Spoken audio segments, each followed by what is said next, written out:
A disfrutar d'ixes falles. Una de les 759 reserves de la biosfera que hi ha repartides per tot el planeta centra el treball de l'ONG CESAL a l'Amèrica Llatina. Ara, un llibre il·lustrat presentat esta setmana recull la seva labor amb les comunitats locals i amb el medi ambient.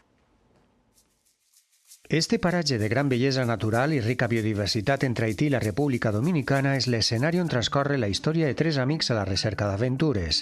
La biosfera que ens unís, un còmic interactiu que vol acostar als més joves la importància de la protecció dels ecosistemes i la cooperació internacional. Hay una serie de claves que indican no solamente el valor de la naturaleza, el valor del paisaje, por ejemplo, sino esa relación del paisaje con la vida social y cómo el mantenimiento de esa naturaleza es parte no solamente de la cultura social, sinó personal. En esta reserva de la biosfera treballa des de fa més de 20 anys en diferents projectes socials i mediambientals l'ONG CESAL, promotora d'esta acció educativa.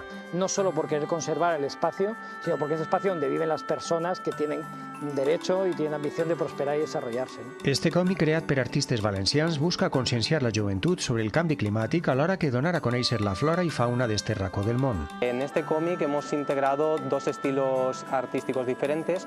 Por un lado, un estilo que se llama cartoon, más caricaturesco, y por otro lado, hemos utilizado un estilo mucho más realista, mucho más cercano a lo mejor a lo que es el dibujo clásico.